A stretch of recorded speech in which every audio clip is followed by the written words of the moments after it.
ಯಾದಗಿರಿಯಲ್ಲಿ ಸರ್ಕಾರಿ ಭೂಮಿಗೇನೆ ಖದೀಮರು ಕನ್ನ ಹಾಕಿರುವ ಘಟನೆ ನಡೆದಿದೆ. ಅರಣ್ಯವನ್ನೇ ಖಾಸಗಿ ವ್ಯಕ್ತಿಗೆ ನೀಡಿದೆ ಸುರಪುರ ನಗರಸಭೆ.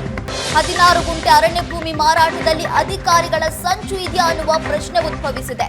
ಯಾಕಂದ್ರೆ ನಕಲಿ ದಾಖಲೆಯನ್ನ ಸೃಷ್ಟಿಸಿ ರಾಷ್ಟ್ರೀಯ ಹೆದ್ದಾರಿ ಪಕ್ಕದ ಭೂಮಿಯನ್ನ ಪರಭಾರೆ ಮಾಡಲಾಗಿದೆಯಾ? ಶ್ರೀರಂಗಪಟ್ಟಣ ಬೀದರ್ ಹೆದ್ದಾರಿಯಲ್ಲಿ ಹಾಯ್ದು ಹೋಗಿರುವಂತಹ ಭೂಮಿ ಇದು.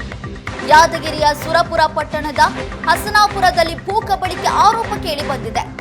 ಹಸನಾಪುರದ ಸರ್ವೆ ನಂಬರ್ 6ರ ಸುಮಾರು 216 ಎಕರೆ ಅರಣ್ಯ ಪ್ರದೇಶದಲ್ಲಿ ನಕಲಿ ದಾಖಲೆಯನ್ನ ಸೃಷ್ಟಿ ಮಾಡಿ ತಮ್ಮ ಹೆಸರಿಗೆ ವರ್ಗಾಯಿಸಿಕೊಂಡಿರುವಂತಹ ಆರೋಪ ಇದು. ಜಿಲ್ಲಾಧಿಕಾರಿಗೆ ದೂರು ನೀಡಿದ್ದಾರೆ ಸಾಮಾಜಿಕ ಕಾರ್ಯಕರ್ತ ಮುರಳೀಧರ್. ಹಸನಾಪುರದ ಸರ್ವೆ ನಂಬರ್ 6ರ ಸುಮಾರು 216 ಎಕರೆ ಅರಣ್ಯ ಪ್ರದೇಶದಲ್ಲಿ ನಕಲಿ ದಾಖಲೆಯನ್ನು ಸೃಷ್ಟಿಸಿಕೊಂಡು ತಮ್ಮ ಹೆಸರಿಗೆ ವರ್ಗಾವಣೆ ಮಾಡಿಕೊಂಡಿರುವ ಆರೋಪ ಕೇಳಿ ಬಂದಿದೆ.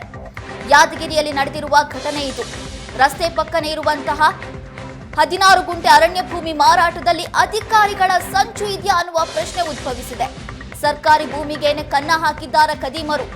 ಅರಣ್ಯವನ್ನೇ ಖಾಸಗಿ ವ್ಯಕ್ತಿಗೆ ಸುರಪುರ ನಗರಸಭೆ ನೀಡಿರುವಂತಹ ಘಟನೆ ಇದು.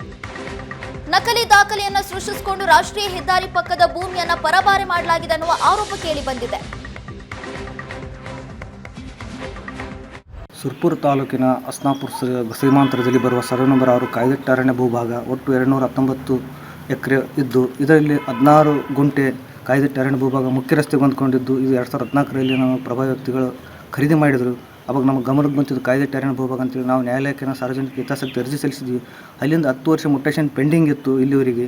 ಅದು ಈಗ ಏಕಾಏಕಿ ಏನಾದರೂ ಜೀವನ್ಕುಮಾರ್ ಕಟ್ಟಿಮನಿಯವರು ಏನಾದರೂ ಮನೆ ನವಂಬರ್ನಲ್ಲಿ ಮುಟೇಷನ್ ಮಾಡಿದರು. ಅದೇ ನವಂಬರ್ನಲ್ಲಿ ಕಾಂಗ್ರೆಸ್ ಪ್ರಭಾವಿ ಮುಖಂಡರಾದ ಶ್ರೀ ವಿಠ್ಠಲ ಯಾದವ್ ಮಕ್ಕಳನ್ನು ಸುರಪುರ ನಗರಸಭೆ ವ್ಯಾಪ್ತಿಯಲ್ಲಿ ಬರ್ತಕ್ಕಂಥ ಹಸನಾಪುರ ಗ್ರಾಮದ ಕಾಯ್ದಿಟ್ಟ ಅರಣ್ಯ ಪ್ರದೇಶದ ಸರ್ವೆ ನಂಬರ್ 6ರಲ್ಲಿ ಬರ್ತಕ್ಕಂಥ ಅರಣ್ಯ ಭೂಮಿಯನ್ನು 216 ಎಕರೆ ವಿಸ್ತೀರ್ಣ ಇರತಕ್ಕಂಥ ಪ್ರದೇಶದಲ್ಲಿ ತಿಮ್ಮಾಪುರ ಬಸ್ ನಿಲ್ದಾಣದ ಪಕ್ಕದಲ್ಲಿ ಇರತಕ್ಕಂಥ ಹತ್ತಿರದಲ್ಲಿ ಇರತಕ್ಕಂಥ ಪ್ರದೇಶವನ್ನು ಉಳ್ಳವರ ಪಾಲಾಗಿ ಕಬ್ಜಾ ಆಗ್ತಾ ಇದೆ. 2000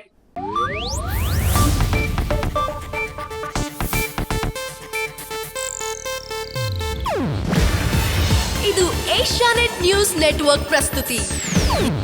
ನೀವು ನೋಡ್ತಿದ್ದೀರಾ ಏಷ್ಯಾನೆಟ್ ಸುವರ್ಣ ನ್ಯೂಸ್.